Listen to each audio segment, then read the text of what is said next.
Boa noite a todos. Boa noite. Mais uma vez estamos aqui para aprender da palavra de Deus e também honrar o santo nome dele. Primeiramente, nossas atividades da semana.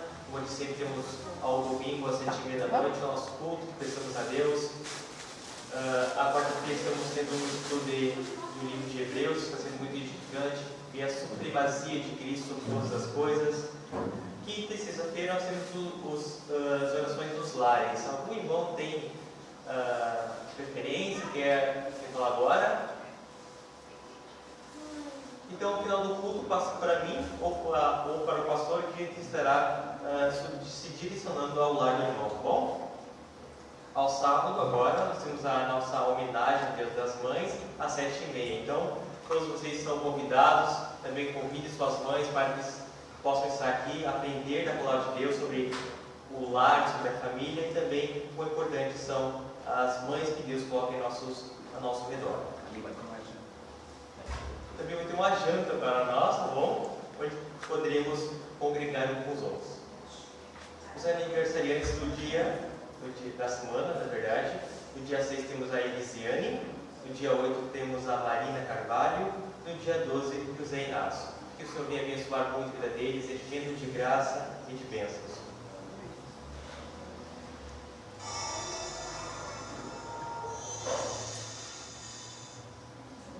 Nosso convite à adoração se encontra em Mateus 28, versículos de 5 a 7. Vamos ler todos juntos? Mas o anjo, dirigindo-se às mulheres, disse: Não temais, porque sei que buscais Jesus, que foi crucificado. Ele não está aqui, ressuscitou como tinha dito. Vinde ver onde ele jazia. E depois depressa e dizei aos seus discípulos que ele ressuscitou dos mortos e vai adiante de vós para a Galiléia. Ali o vereis, é como vos digo. Peço ao José Carlos passar uma oração de adoração ao nosso Deus. Sim, Senhor, é verdade. Tu ressuscitaste, o Senhor está à direita do Pai. Obrigado, Senhor, por ser esse Deus tão misericordioso com as nossas vidas, tão compassivo. E também, Senhor, Deus que perdoa as nossas iniquidades, apesar das nossas fraquezas. Mais uma vez, hoje se encontramos na tua casa, Senhor. Nós te pedimos, em primeiro lugar, aceita a nossa adoração a ti, Senhor. Ó Pai, também nos abençoa, Senhor, em relação à mensagem que iremos ter ao mar. Tu venha a abrir o nosso coração, a nossa mente e nos leve cativo ao teu senhorio, Pai. Fique conosco, nos abençoa, nos protege, nos guarda. É o que todos nós, em nome de Jesus, pedimos e desde já agradecemos. Amém. Amém. Vamos então nos colocar de pé e entoar um hino, aleluia, ao Cristo redivivo. E número 272.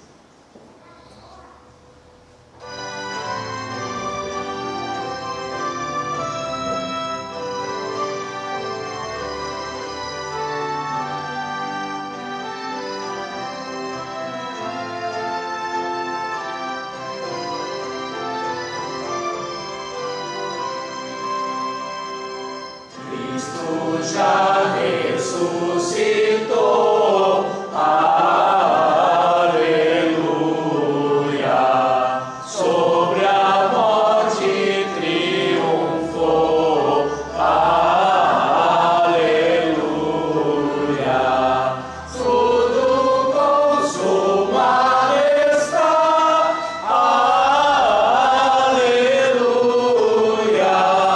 Salvação de graça dá.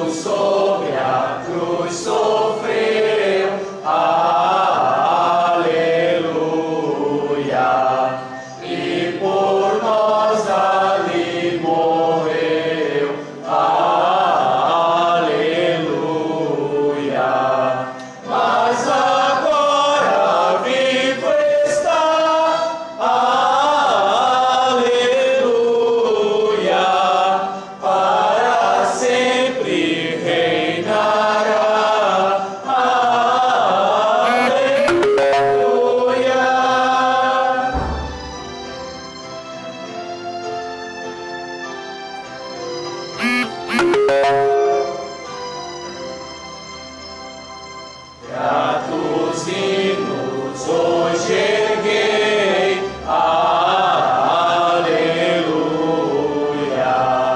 a Jesus o grande Rei, aleluia,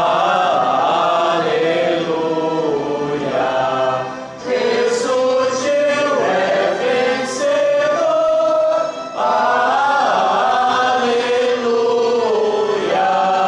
toda glória ao Redentor, aleluia.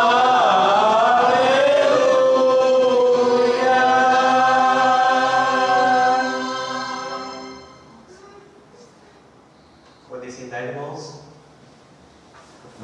Vamos ler novamente nosso convite ao louvor que se encontra em João, capítulo 20, versículos 19 e 20.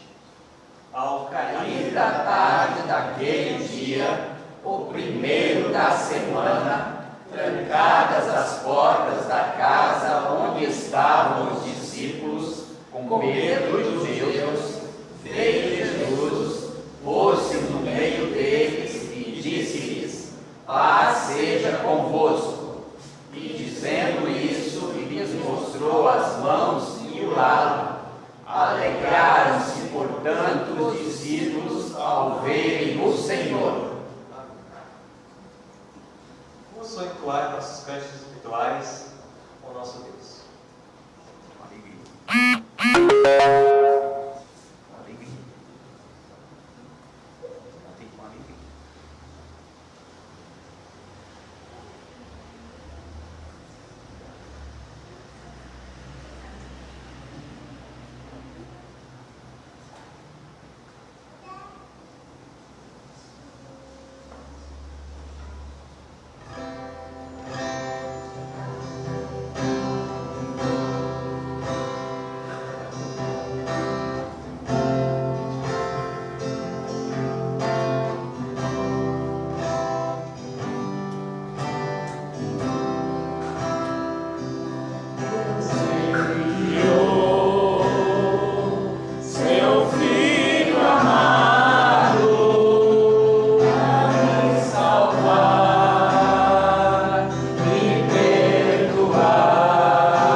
os irmãos abrirem suas Bíblias em Isaías 52.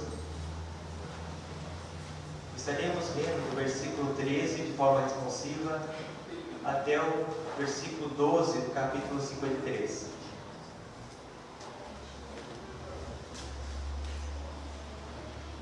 Eu leio os versículos ímpares e vocês respondem com os versículos pares. Isaías 52, versículo 13 a Isaías 53, versículo 12.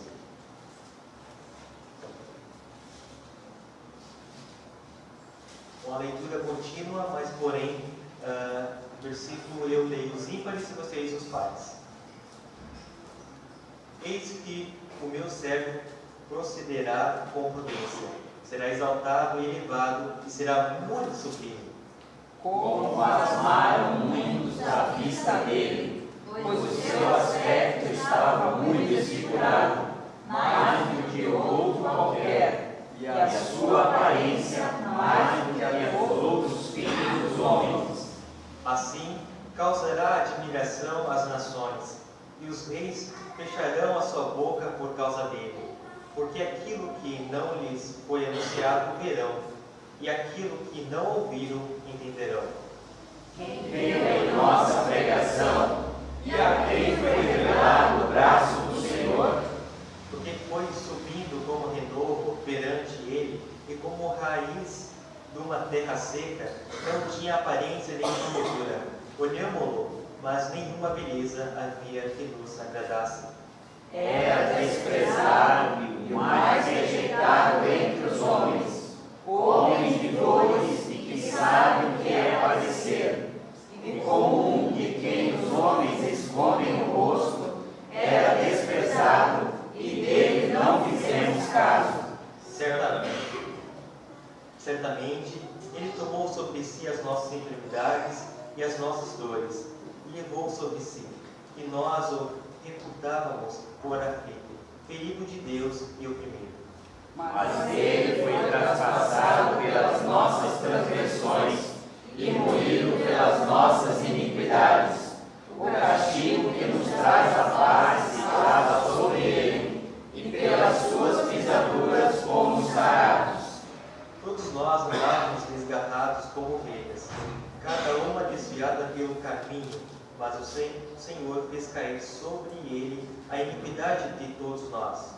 Ele foi oprimido e humilhado, mas não abriu a boca. Como cordeiro foi levado ao matadouro, e como ovelha muda perante os seus rociadores, ele não abriu a boca.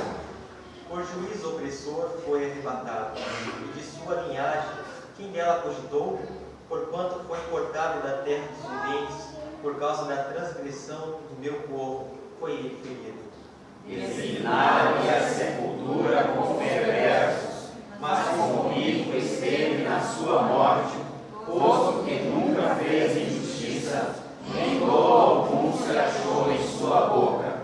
Todavia, ao Senhor agradou moê-lo, fazendo-o enfermar. Quando der ele a sua alma como oferta pelo pecado, verá a sua posteridade e prolongará os seus dias, e a sua vontade do Senhor, e a sua posteridade e prolongará os seus dias, e a vontade do Senhor prosperará nas suas mãos. Ele verá o fruto do penoso trabalho de sua alma e ficará satisfeito. O meu servo justo, com o seu conhecimento, justificará a muitos, porque as iniquidades deles levará sobre si. Por isso, eu lhe darei muitos como a sua parte, e com os poderosos impartirá ele o despojo. Porquanto derramou a sua alma na morte, foi contado com os transgressores, contudo levou sobre si o pecado de muitos, e pelos transgressores intercedeu. Esse foi Cristo. Ele desceu dos céus para se fazer homem humilde, e morreu por todos nós, dando sua vida em resgate de nós. Ouviram vocês adorar ao Senhor o hino 274, Morto e Ressurreto. Os irmãos que em coração humilde possam adorar a Deus através dos dízimos e das ofertas.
Irmãos, nosso convite de edificação se encontra em João 20, versículos 27 a 29. Vamos ler todos juntos? E logo disse a Tomé: põe aqui o dedo e vê as minhas mãos. Chega também a mão e põe-na no meu lado. Não sejas incrédulo, mas crente. Respondeu-lhe Tomé: Senhor meu e Deus meu. Disse-lhe Jesus: porque me vistes, creste? Bem-aventurados os que não viram e creram. A palavra está agora com o pastor Edenai, que estará ensinando nós um pouquinho sobre, de fato, Cristo ressuscitou.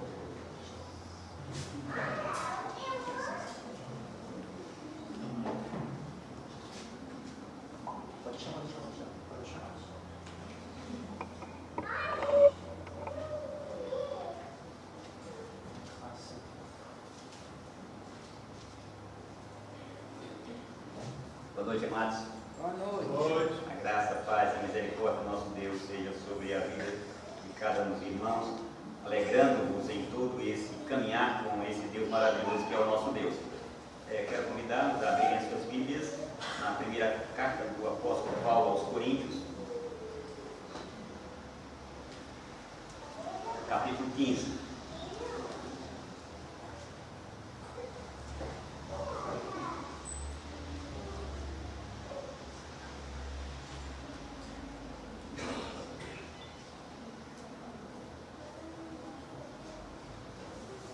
1 Coríntios capítulo 15, eu vou ler do versículo 1 ao versículo 20.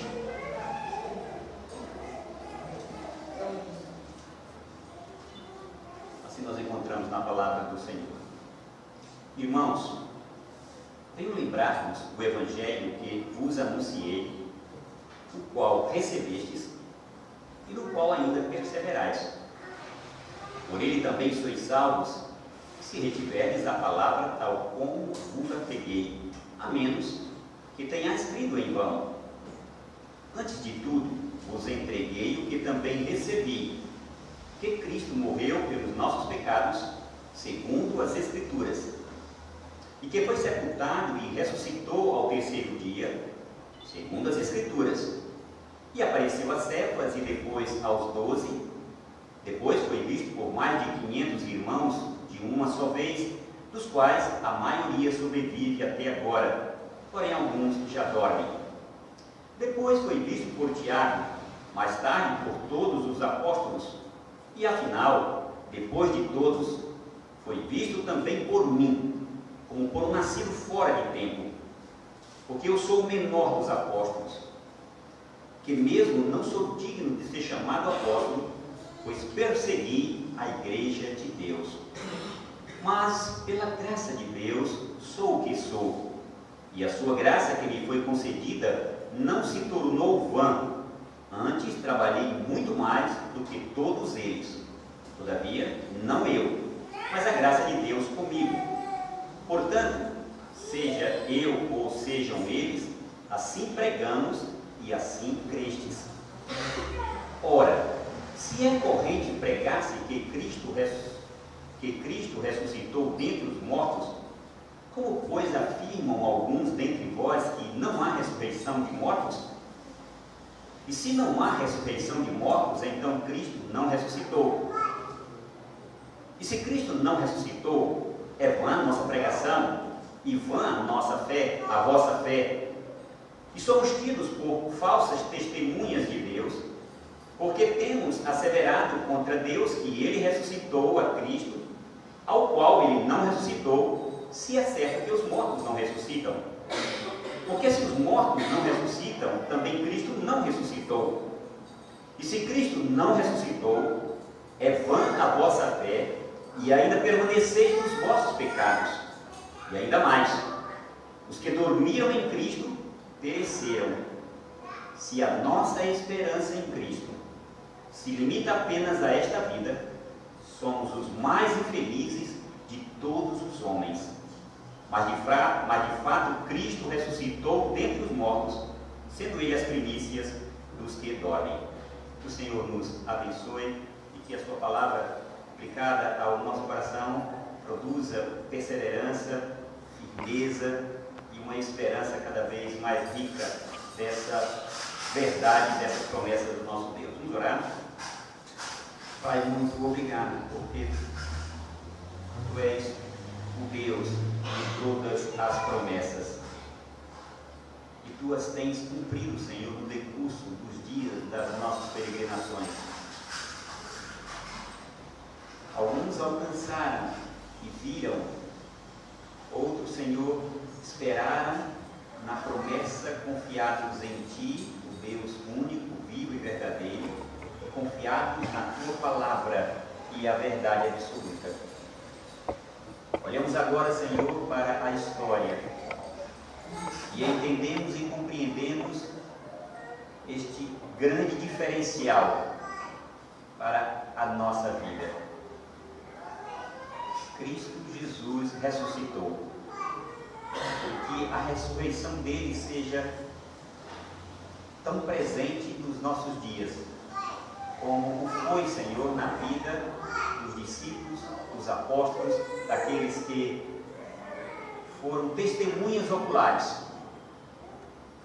E a alegria nossa, Senhor, de não termos visto a Ele seja embasada na esperança de que o veremos face a face naquele dia glorioso em que Ele há de voltar como Ele mesmo prometeu. É a nossa oração, é a nossa súplica no nome do Senhor Jesus Cristo.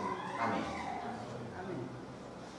Amados, todas as vezes que eu tenho a oportunidade de pregar sobre a ressurreição de Cristo, eu me vejo nos mesmos dias em que Jesus ressuscitou, juntamente com os discípulos, e que a partir daquele dia em que eles tiveram a oportunidade de ver o Senhor Jesus Cristo ressurreto, nunca mais se calaram, nunca mais deixaram de falar, e toda adoração e louvor passou a ser exatamente naquele dia, para que eles nunca se esquecessem disso.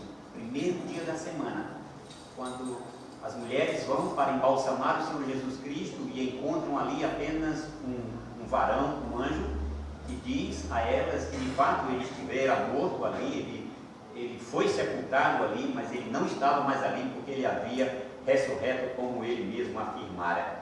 E mandou que elas fossem anunciar esta tão grande mensagem de alegria aos seus discípulos. 2 deles vêm correndo e de fato encontram da mesma forma o túmulo vazio, porque Jesus havia ressuscitado. Essa mensagem ela se tornou tão profunda e tão consistente e tão insistente e tão constante na vida dos discípulos que eles não sabiam dizer outra coisa que não fosse isso. O Evangelho de Cristo Jesus, a plenitude dele, os elementos principais do Evangelho se completam exatamente na ressurreição de Jesus Cristo. Então, a prioridade do Evangelho, o elemento principal consiste exatamente em ele haver ressuscitado. Essa foi a mensagem que eles receberam e que eles viram ali em Cristo Jesus. Mas quando nós abrimos a palavra de Deus, irmãos, e vemos um texto tão glorioso como este, falado pelo apóstolo Paulo, nos vem exatamente à memória algo que não deve fugir da nossa mente.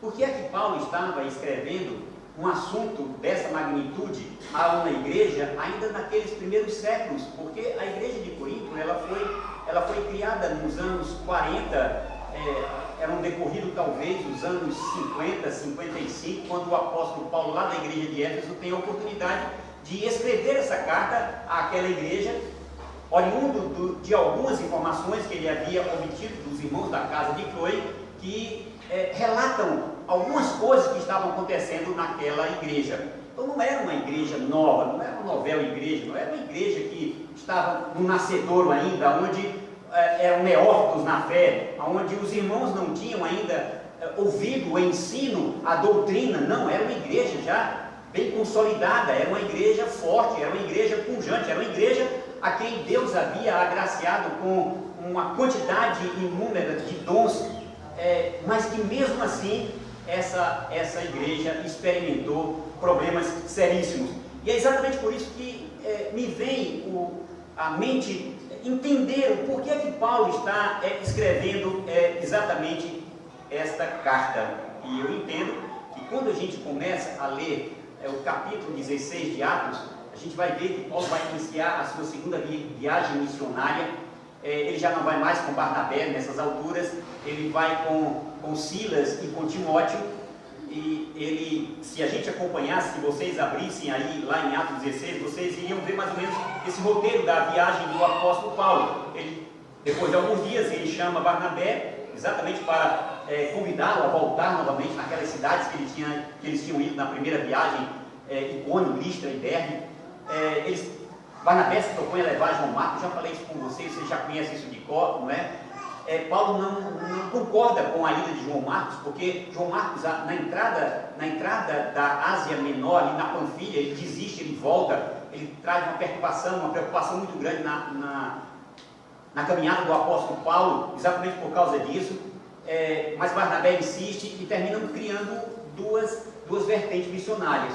Uma onde Barnabé vai com João Marcos e na outra vai Paulo com Silas e Barnabé. E aí a gente vê que eles saem daquele mesmo lugar onde eles saem ali da Antioquia, passam pela Síria e Cilícia, tá certo? Depois vão para aquelas mesmas cidades onde eles haviam evangelizado, Icônio, Listra e Derbe, com o propósito de fortalecer a fé daqueles irmãos, percorrem toda a região frígio-gálata, tá certo?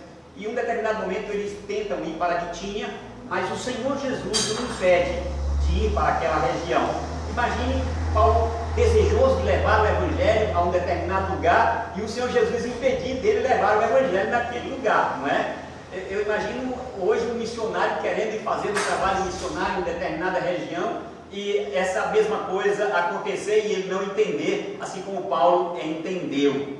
Paulo tem uma visão daquele varão macedônio que lhe chama, lhe intima, né, a passar a Macedônia e ajudar. Paulo vai, exatamente, navegam para Troade, para Neápolis, chegam a Filipos, que era uma das primeiras cidades ali da Macedônia, e Paulo tem a oportunidade de, já no Shabat, no dia do descanso, sair, onde ele entende ser um lugar de oração, e ele fala àquelas mulheres que tinham concorrido ali para orarem. A igreja nascente e forte começa exatamente assim. Tinha uma mulher chamada Lídia, ela hospeda o apóstolo Paulo ali, ali também naquela mesma cidade, aquela jovem possessa de um espírito adivinhador, não é? Perde essa capacidade porque Paulo a repreende, tá certo? Os que comercializavam ficam indignados, levam Paulo para o cárcere e ele é preso com os pés no tronco, mas à meia-noite diz que Paulo e Silas oravam e cantavam louvores a Deus. Acontece aquele terremoto, as cadeias se partem, tá certo? As portas das prisões se abrem. O carcereiro daquela prisão ali de Filipos vem para verificar o que aconteceu, está pronto a se jogar sobre a sua espada. Quando Paulo diz: olha, estamos todos aqui, não fugiu ninguém, estamos todos aqui, e ele leva Paulo, trata dos ferimentos dele, e depois Paulo vai partir, passa por Anfípolis, por Apolônia, chegam a Tessalônica. De Tessalônica Paulo é enviado para Bereia. Ali a gente entende que os cristãos lá de Bereia são mais nobres do que os de Tessalônica, né? Porque todos os dias queriam saber se aquilo que Paulo estava pregando era exatamente aquilo que estava na Escritura. Paulo ali é perseguido também por causa dos irmãos, né? Alguns que chegam ali para perseguirem, levam Paulo até Atenas, tá certo? Até Atenas. Ali Paulo encontra-se no Areópago. Ali no Areópago o apóstolo Paulo tem a oportunidade de falar sobre o Deus desconhecido. Que grande mensagem para Paulo foi aquela dali. Depois ele deixa Atenas e vai para Coríntios. E aí no capítulo 18 de Atos você vai ver exatamente isso. Paulo chegando àquela cidade para dar início ao trabalho ali. E como ele fazia sempre, todos os shabates, ele discorria ali na sinagoga, falando sobre Cristo Jesus, levando, através da mensagem do Evangelho, a persuasão não somente aos judeus, mas aos gregos que se reuniam ali. Ali acontece a conversão de Cristo, que era o principal da sinagoga. Ele crê, assim como sua casa toda também, tá certo? Paulo tem uma visão onde o Senhor Jesus lhe diz: Paulo, não temas, pelo contrário, fala e não te cales, porquanto eu estou contigo e ninguém ousará fazer-te mal, porque eu tenho muito povo dessa cidade, muito povo nessa cidade. E Paulo permaneceu 1 ano e 6 meses ensinando entre eles a palavra de Deus. Então foi assim que nasceu aquela igreja, tá certo? Foi nada mais, nada menos do que Paulo, aquele que dá início ao trabalho daquela igreja. E agora, já nesses anos, uma igreja nascente, forte dessa forma, daí encontra-se com um problema seríssimo. Quando a gente começa a ler a carta aos Coríntios, a gente vai ver quais eram os problemas que se encontravam naquela igreja, que levou o apóstolo Paulo exatamente a escrever essa epístola, e entre os assuntos exatamente sobre a ressurreição, que é o que nós vamos encontrar e que eu tive a oportunidade de ler aqui com vocês no capítulo 15. Mas ele vai responder a carta dos irmãos ali daquela cidade de Corinto, que indagavam o apóstolo Paulo acerca de determinados assuntos, assim como também aqueles irmãos da casa de Cloe, tá certo, que informam ao apóstolo Paulo sobre as divisões que haviam ali, que ameaçavam aquela unidade do corpo de Cristo. Aqueles irmãos da casa de Cloe estão profundamente preocupados com aquelas divisões, com aqueles problemas que estavam surgindo. E aí a gente vendo essa trajetória do apóstolo Paulo sendo açoitado lá em Filipos, sendo colocado naquela masmorra ali em Filipos, sofrer um escárnio lá em Atenas. Paulo, sobre esse Deus aí que você está falando, se a gente tiver a oportunidade, a gente vai ouvir, não é? queremos saber dessas coisas aí, não de uma ressurreição. Eles achavam até que a ressurreição era uma mulher. Quando Paulo fala sobre a ressurreição de Cristo, né, não quer nem saber. E aí, quando Paulo vai e chega ali à cidade de Corinto, e é interessante que quando Paulo menciona essa chegada, ele diz que foi com temor e tremor. Foi com muito temor e tremor, tá certo? Que ele se encontra ali entre aqueles irmãos e começa a pregar nas sinagogas. Ele permanece 1 ano e 6 meses, né?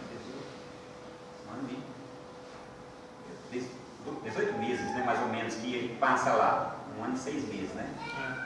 1 ano e 6 meses. Paulo passa ali em Corinto, mas infelizmente aquela igreja havia sido minada com vários problemas e Paulo preocupa-se com isso. Mas uma das coisas que me chama a atenção e chama a atenção de vocês também é quando vocês veem a saudação inicial do apóstolo Paulo àquela igreja. Eu fico impressionado como é que, sabendo de todos os problemas da vida daqueles irmãos, da forma como eles estavam vivendo, tá certo? Em todos os erros que eles tinham, Paulo identifica aqueles irmãos como igreja de Deus. Igreja de Deus. Identifica-os também como santificados em Cristo, como chamados para serem santos. Essa é a base da saudação do apóstolo Paulo àquela igreja que tinha tantos problemas como eram aqueles irmãos. E o grande problema nosso é ser seletivos. Estava hoje conversando com a Luciana lá em casa, dizendo assim: Luciana, só existe uma arma poderosa, uma super arma que Deus disponibilizou ao cristão para que ele vença todos os escudos, todas as barreiras que se interpõem entre o Evangelho e aquela pessoa. Você pode ter toda a sabedoria, todo o conhecimento, você pode ser versado na Escritura, você pode ter toda a eloquência, você pode ter toda a capacidade de explicar a Escritura para a pessoa, mas se não for esta arma, ela vai criar mais resistência. E ela poderá até aquecer diante de argumentos que você coloque, mas ela vai ficar revoltada e ela vai esperar a primeira oportunidade para um dia te contradizer. Um dia ela vai se dizer: mas tem aqui, encontrei uma coisa que agora pode te contradizer. E essa coisa é o que falta no cristianismo dos nossos dias. Exatamente, amor. Só existe essa arma que pode quebrar todo o escudo que a pessoa tenha contra o Evangelho de Cristo Jesus. E é isso exatamente que Paulo quer demonstrar àqueles irmãos, quando ele os trata dessa forma, como igreja de Deus, como santificados em Cristo, como chamados para serem santos, tá certo? Paulo procura mostrar que eles, como povo de Deus, devem viver o Evangelho na plenitude dele. Eles não podem, de maneira nenhuma, viverem para si mesmos, mas tudo quanto eles fizerem, eles têm que entender que é um culto eterno a Deus e, por consequência, todas as ações dele, todos os pensamentos dele, todas as palavras dele devem visar a glória do nome de Deus. É exatamente esse o propósito, o objetivo do apóstolo Paulo, não somente para a igreja de Corinto, mas para a igreja do Senhor Jesus Cristo em todos os tempos, que tem a oportunidade de debruçar os seus olhos e chegar a esse conhecimento aqui. Então havia naquela igreja esse espírito de partidarismo. Agrupavam-se aqueles irmãos, uns ao redor de Paulo, outros ao redor de Apolo, outros ao redor de Cefas, de Pedro, e outros que não seguia ninguém, seguia aquilo que eles imaginavam que era uma mensagem espiritual, o próprio Senhor Jesus Cristo falando com eles alguma coisa desse jeito. Alguma coisa diferente no dia de hoje? Estavam sendo ludibriados. E Paulo vai ter a oportunidade de conversar exatamente sobre isso. Ele vai usar o capítulo 12, o capítulo 13, o capítulo 14, para levar aqueles irmãos a entenderem que sem o amor, nem os dons, nem o conhecimento, nem a fé, nada tem valor. Está lá no capítulo 13. Ainda que eu fale a língua dos anjos não tiver amor, ainda que eu tenha um conhecimento, ainda que eu mande aqueles montes se transportarem e se lançarem nos mares, ainda que eu dei o meu corpo para ser queimado. Ele falou, se eu não tiver amor, nada terá proveito. Será como um símbolo que retire, como um sino que, uma corneta que dá um som, mas ninguém sabe o que é, se é um chamada para a guerra, o que é, quem é soldado sabe os sonzinhos de cada um daquelas cornetas, o que é o despertar, não é? O que é o momento de estar ali na fila, o que é o momento de ficar em sentido, posição de descansar e tudo mais, só com o toque da corneta, né? Cada toquezinho daquele é um toque que ele sabe identificar exatamente. E quem não sabe não vai entender. Então havia esse tipo de problema naquela igreja, mas lembre-se disso, Paulo não distrata nenhum daqueles irmãos, certo? Ele cuida pessoalmente disso. Além desse problema, desse fator divisor que existia nessa igreja de Corinto, havia também um problema de moralidade. Olha, gente, havia moralidade tão grande, porque havia alguém que havia se relacionado com a esposa do pai. O pai tinha morrido, entende? E agora ele vivia maritalmente com aquela pessoa, e a igreja achava, não, mas que bom que ele tomou essa decisão, não vai deixar a viúva abandonada, né? Alguma coisa nesse sentido. Ainda estavam se vangloriando, porque o filho havia tomado a mulher do seu pai para mulher. Então, essa imoralidade era aceita como alguma coisa boa que estava acontecendo. Eles se vangloriavam por isso. Paulo fala sobre isso, né? Havia também litígio entre os membros.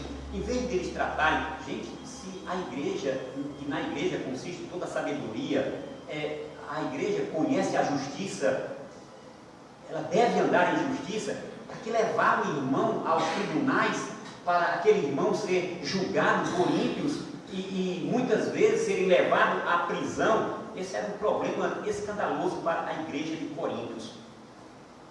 Casamento, divórcio, casa separada.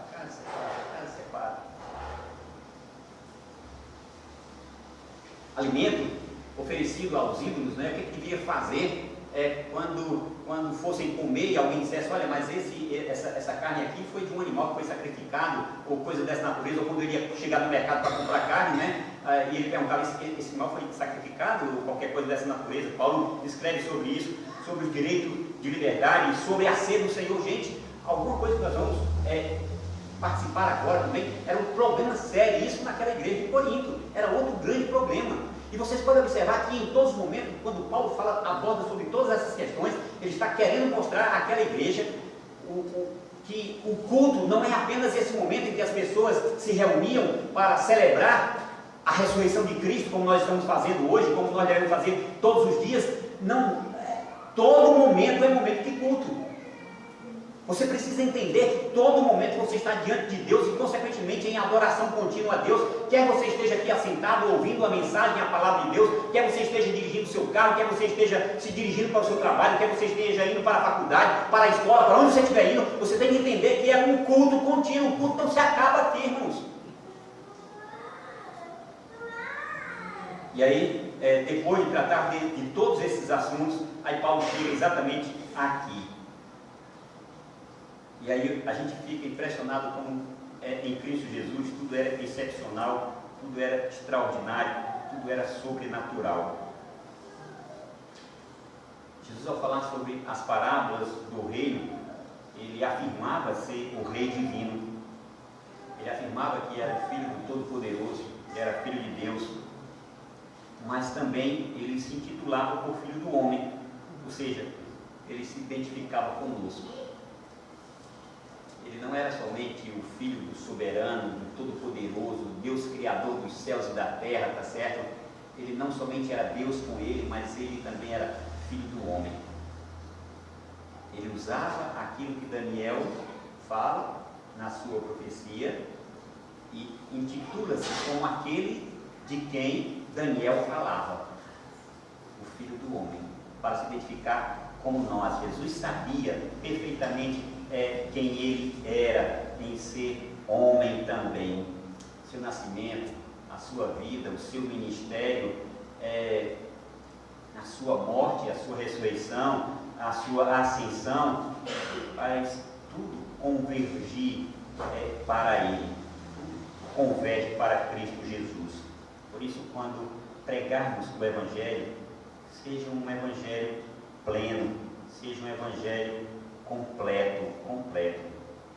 Por isso que Paulo inicia dizendo, olha, meus irmãos, venho lembrar-vos, relembrem junto comigo, tragam ao coração de vocês o evangelho que eu anunciei a vocês e que vocês creram.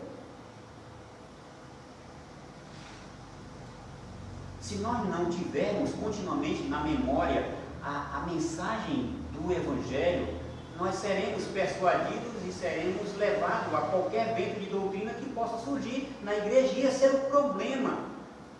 Seria talvez aquilo que Himeneu e Fileto, por exemplo, pregaram, que a ressurreição era uma coisa já passada, era do passado, não era nada que dissesse respeito àqueles dias? Será que isso havia chegado ali, àquela igreja, ali de Filipe, ao ponto de eles não terem no seu coração? Não. O lembrar aqui não é que você se esqueceu e de uma hora para outra você vai lembrar, não. O lembrar aqui é exatamente isso, é você ter continuamente, diariamente na sua mente, no seu coração, a ressurreição de Cristo, o evangelho pleno de Cristo. Se nós não tivermos o evangelho pleno em Cristo Jesus, a esperança vai se esvanecer de nós.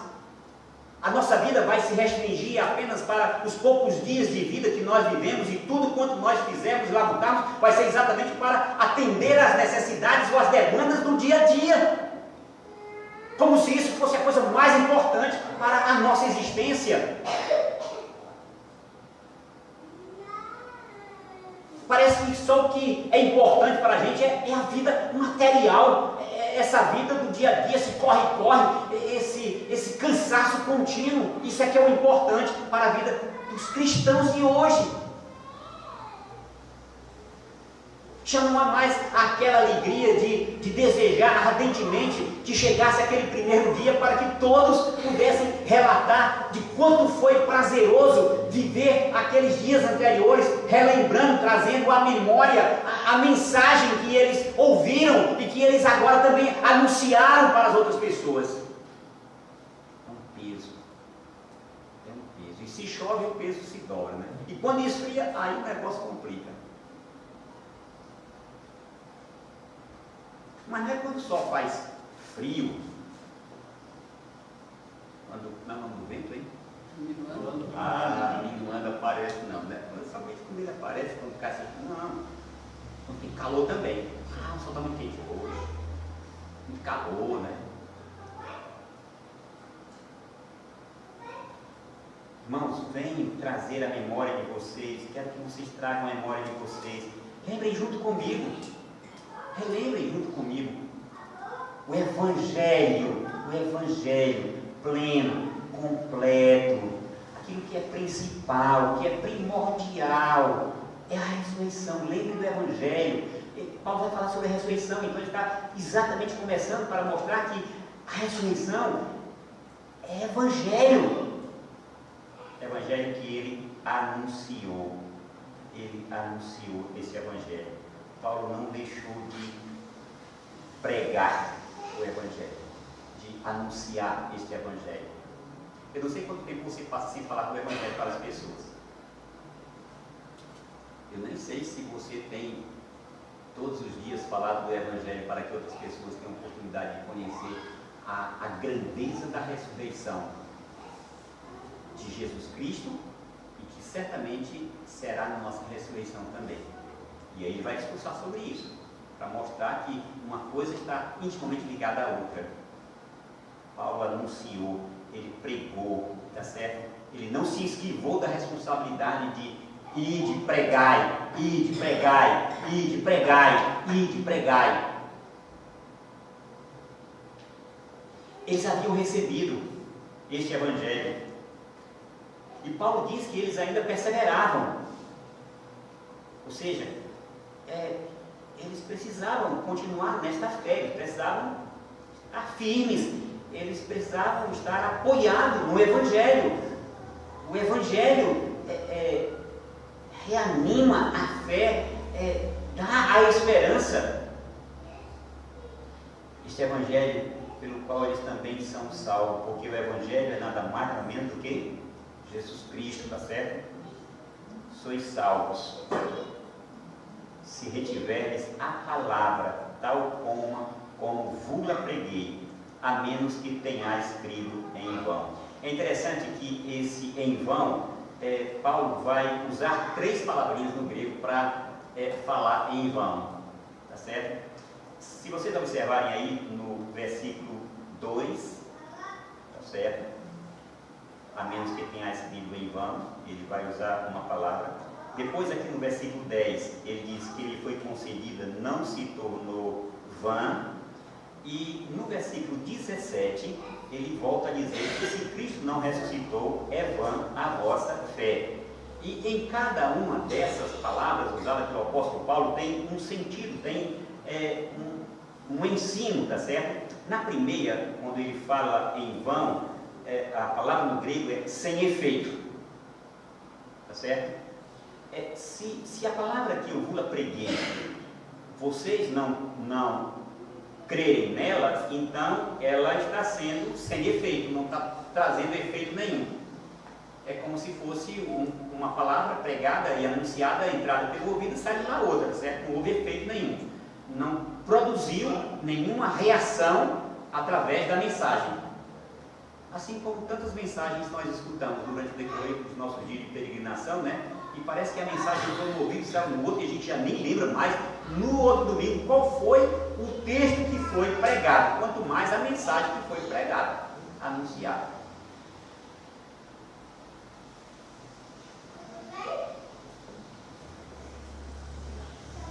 E aí, não tem efeito nenhum, não tem efeito nenhum. A segunda palavrinha usada aí pelo apóstolo Paulo, no versículo 10, ela não... A graça que lhe foi concedida não se tornou vã, ou seja, sem sucesso. Não. Ela obteve sucesso. A mensagem do Evangelho alcançou todas as pessoas, todo mundo daqueles dias. Paulo fala disso escrevendo aos Colossenses. A mensagem foi um sucesso. Aquilo que Jesus lhe havia ordenado fazer, ele foi e alcançou com sucesso. Vocês podem abrir em Colossenses, e aí vocês vão ver o apóstolo Paulo falar exatamente do resultado que foi o Evangelho ali naquela cidade. Ele diz aí, ó, capítulo 1, ele diz que não cessava de orar por aqueles irmãos, rogando, pedindo para que eles transbordassem o pleno conhecimento da vontade de Deus, e isso com toda a sabedoria e entendimento espiritual, versículo 9, para que eles pudessem viver do modo digno do Senhor, para o inteiro agrado do Senhor, frutificando em toda boa obra, sendo fortalecidos com todo o poder, segundo a força da glória, perseverança e paciência com alegria. E ele diz que tudo isso era porque aqueles irmãos haviam ouvido a palavra da verdade do Evangelho, veja aí no final do versículo 5, da qual antes ouviste pela palavra da verdade do Evangelho, que chegou até vós, como também em todo o mundo está produzindo fruto e crescendo, tal acontece entre vós desde o dia em que ouvistes e entendestes a graça de Deus na verdade. Tem sido um sucesso a sua pregação? A sua pregação, a sua própria vida, a sua existência, né? O seu falar, o seu relacionar com as pessoas, tem sido de fato um sucesso? Ou se tornou vã a mensagem do Evangelho no seu coração e na sua boca? Paulo diz que nele não se tornou vã. Antes, ele trabalhou muito, mais do que todos os outros, mas ele sabia que era a graça de Deus com ele fazendo vitorioso. E no versículo 17, quando ele diz: e se Cristo não ressuscitou, é vã a vossa fé, ou seja, é inútil. É inútil. Se de fato Cristo não ressuscitou, como aqueles irmãos que estavam agora entendendo, compreendendo e até mesmo falando, então foi inútil. É inútil a fé deles. E eles ainda permaneciam com os pecados nas suas vidas. Se a mensagem da ressurreição, irmãos, não for trabalhada por nós, não formos operosos no anunciar e levar a mensagem da ressurreição às pessoas aqui de Santo Ângelo, então ela está sendo inútil, tá certo? Ela está sendo inútil. E aí Paulo vai mostrar exatamente que a ressurreição é um fato real, é um fato verdadeiro. Primeiro porque a Escritura profética já afirmara sobre isso. Para poder mostrar que a ressurreição foi um fato real, não é coisa fictícia, não é uma mensagem bem elaborada, entende? Mas é a verdade. Ele diz que a ressurreição já era algo profético. E aí ele vai usar exatamente o versículo de 1 a 4, tá certo? Porque ele vai dizer que ele entregou o que ele havia recebido. Então, ele não está falando de nada que ele não tenha recebido. É interessante que é a mesma coisa que ele fala quando ele vai falar sobre a ceia, né? Porque eu recebi do Senhor, eu também vos entreguei, e o Senhor Jesus, na noite que foi traído, tomou o pão e havendo dado graças, ele sempre faz isso. Ele está mostrando que o Evangelho que ele está anunciando, a mensagem completa do Evangelho, a pessoa de Cristo que ele tem apresentado, não foi porque ele formulou um conceito, uma ideia, uma mensagem partindo da sua mente tão prodigiosa como o apóstolo Paulo a tinha, e aí ele elaborou, não é? E aí anunciou para ele. Não, ele recebeu. O que ele havia anunciado e entregue àqueles irmãos em Corinto foi aquilo que ele recebeu.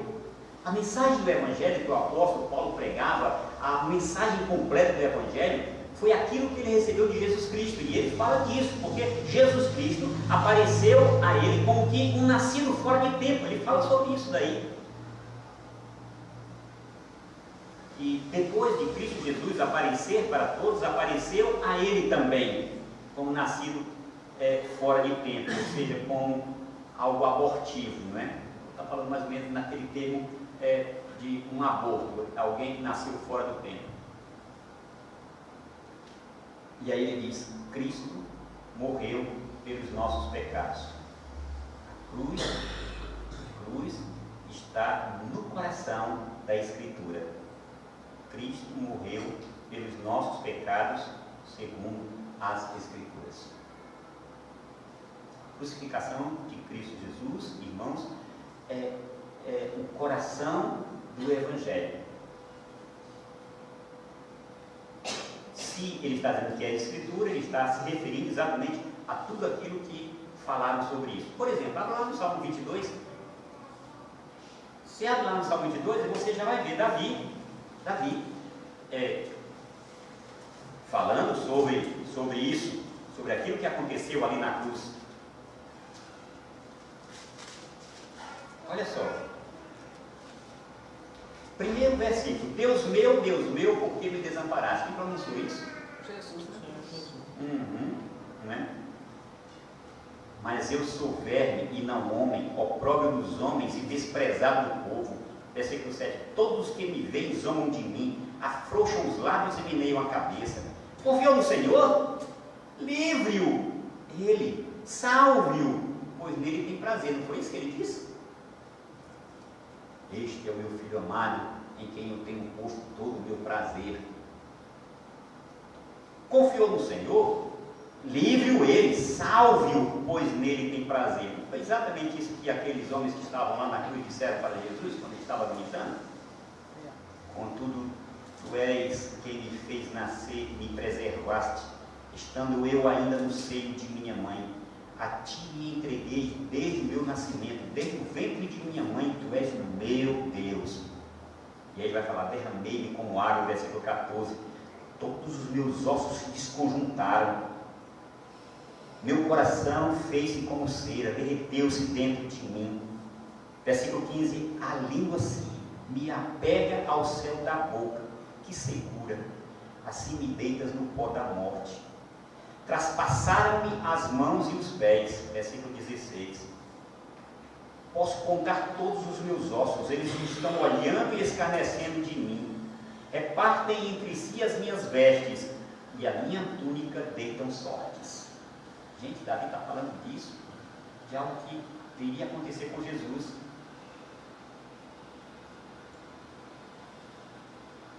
Não desprezou, nem abominou a dor do aflito, nem ocultou dele o rosto, mas o ouviu quando lhe gritou por socorro. Esse é o Senhor Jesus anunciado aqui. Você chega em Isaías, a gente tem a oportunidade de ler o capítulo 53, tem algo que seja mais presente na vida de Jesus do que aquilo que o profeta escreveu uns 700 anos antes? Então é segundo as Escrituras. Tudo quanto está referido a Cristo Jesus, irmãos, está nas Escrituras. Eu recebi e também entreguei que Jesus morreu pelos nossos pecados, segundo as Escrituras. Ele foi sepultado. Ele ressuscitou ao terceiro dia, segundo as Escrituras. Morte, a crucificação, a sepultura de Cristo Jesus é exatamente como está na Escritura. Toda a Escritura fala sobre isso. Toda a Escritura fala sobre isso. Depois apareceu a Cefas, que é Pedro, tá certo? Cefas aí é Pedro. Depois apareceu os 12. Não era Judas, esses 12, tá certo? Já era exatamente Matias, tá certo? Matias fez parte do colégio apostólico, tá certo? Com a saída de Judas, com o suicídio de Judas, com a apostasia de Judas, Matias passou a fazer parte dos 12, tá certo? Então, quando Paulo cita aqui os 12, está se referindo também a Matias, que já fazia parte do colégio apostólico. Depois ele foi visto por mais de 500 irmãos, de uma só vez, das quais a maioria sobrevive até agora, alguns já dormem. Paulo não gostava de usar a palavra morrer, tá certo? Era uma coisa tão pesada. A morte implica em uma separação que não há mais possibilidade alguma de ligação, tá certo? Morrer, a gente tem um exemplo quando uma pessoa morre, está lá no caixão, está lá presente, você está vendo. A pessoa tem olho, tem boca, tem ouvido, tá certo? Tem mão, tem pé, mas não vai escutar, não vai ver, não vai falar, não vai ter comunicação mais nenhuma. Há uma separação entre aqueles que estão vivos e aqueles que estão mortos. Não há possibilidade alguma de relacionamento ali. Encerrou. A morte é exatamente isso. Não há mais possibilidade nenhuma de relacionamento, entende? E aí Paulo acha muito pesado, principalmente para se dirigir aos cristãos, né, dizendo que morreram, e ele fala dormir. Só que alguns, quando olham para esse adormecer, ou já faleceram aqui, interpretam de outra forma, né? Depois foi visto por Tiago, né? Depois por todos os apóstolos, aqueles 12, mais possivelmente os 70, né? Mais os 70 que Jesus enviou, e afinal, depois de todos, foi visto também por mim como nascido fora de tempo, como um ser abortivo. E ele disse que isso aconteceu porque ele era o menor de todos. Então, quando a gente vê, a Escritura profética já mostrava isso, mas também não foi a ressurreição, é um fato verdadeiro, só porque a Escritura já assim afirmara, mas porque existe essa coluna testemunhal, uma dimensão grandiosa. Não foi somente uma pessoa que diz que Jesus ressuscitou, não. Os 12, os 70, os 500 e o próprio apóstolo Paulo. Então, além, 2, 3 testemunhas já é suficiente para um tribunal considerar verdadeiro o fato. É por isso que nos tribunais, quando a gente vai para levar um tribunal, é preciso recorrer a um tribunal, eles precisam de testemunhas. A testemunha vai dar a autenticidade daquilo que se está se falando. E aqui ele está mostrando que não foi somente 1 ou 2, não. Foram mais de 500 pessoas, certo? Que ainda estavam vindo e que eles poderiam conversar e confirmar com eles. Eles viram Jesus, falem com eles. Se vocês não querem dar crédito, a mim ou a qualquer um dos outros, quem sabe Apolo ou Pedro mesmo, porque Pedro ainda fazia parte, se vocês não... Então, conversem com esses outros que estão vivos, vocês vão ver o testemunho deles, porque eles viram o Senhor Jesus ressurreto, tá certo? Eles viram o Senhor Jesus Cristo ressurreto. Mas a terceira coisa que você observa aqui é que essa ressurreição, como um fato real e verdadeiro, é eterno na sua finalidade. Dá uma nova vida, um novo corpo, uma nova glória, um novo lar. Antes de tudo, em primeiro lugar, a prioridade, a importância consiste exatamente nisso. Antes de tudo, isso é a primeira coisa que vocês não podem esquecer, tá certo? Cristo morreu pelos nossos pecados e Ele ressuscitou. Ele ressuscitou.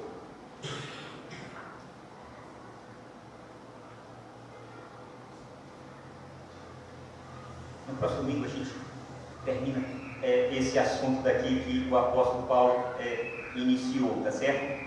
No próximo domingo a gente vai ter a oportunidade de conhecer um pouco sobre essa argumentação que ele vai usar a partir do versículo 12 até o versículo 20. Vamos orar. Pai, muito obrigado pela tua palavra. Ó Senhor, que a cada dia possamos estar imbuídos, trazendo à nossa memória, ao nosso coração, o Evangelho e as nossas preocupações, Senhor, com as coisas corriqueiras do dia a dia. Não tirem jamais o brilho do Evangelho que deve permear, Senhor, os nossos pensamentos, as nossas ações, o nosso falar, nossa maneira de agir na sociedade onde nos tens inserido. Pai, que as provas testemunhais da própria Escritura, que é a verdade absoluta de Deus, assim como o testemunho desses irmãos que saíram a anunciar, a propalar a todo mundo de sua época que Cristo morreu, sim, mas ressuscitou e há de nos ressuscitar, que esta mensagem, Senhor, possa estar sempre presente nos nossos lábios. Pode ser a loucura para uns, a ignorância para os outros, Senhor, mas Tu nos ordenou, Tu nos deu esse mandamento de pregar o Evangelho do Senhor Jesus Cristo a tempo, a fora de tempo, em todos os lugares onde Tu nos tens colocado durante o decorrer de cada dia. Que haja coragem, ousadia, intrepidez, Senhor, de não silenciarmos, não calarmos, Senhor, não deixarmos de suplicar, de interceder por a nossa geração, por essas pessoas de coração duro, Senhor, que, não conhecendo o Evangelho, vivem sem nenhuma expectativa, sem nenhuma esperança, sem nenhuma riqueza da grandeza do Evangelho da ressurreição de Jesus Cristo. Ó Senhor, traz à nossa igreja o poder, a autoridade para serem eficientes na proclamação do Evangelho, para que o maior número de pessoas dessa cidade, Senhor, possam ser alcançadas pelo grande amor de Cristo Jesus. Que ao olhar, Senhor, os diversos segmentos da sociedade onde nós estamos inseridos e com os quais nós convivemos, possamos amá-los, Senhor. Mesmo que sejam pessoas tão obstinadas, rebeldes, pessoas das quais nós não consideramos dignas de fazerem parte do Teu reino, que não haja em nós, Senhor, endurecimento de coração ao ponto de não demonstrarmos o amor real, verdadeiro, que Tu demonstrou para nós, Senhor, quando ali na cruz Tu derramou o Seu sangue, a Sua vida, como estaremos agora pregando de uma forma dramática, e muito menos, Senhor, sobre a ressurreição que nos dá a vida e a esperança de que seremos também naquele dia ressuscitados para usufruirmos de uma vida eterna contigo. Que a Tua igreja seja sacudida, Senhor, que a Tua igreja seja despertada, que a Tua igreja, Senhor, seja desafiada não somente aqui em Santo Ângelo, Senhor, mas em todos os lugares onde a Tua palavra, o Teu Evangelho tem sido pregado, Senhor, que possa produzir frutos dignos, Senhor, para a glória do Teu nome. É a nossa oração e a nossa súplica no nome do Senhor Jesus Cristo. Amém.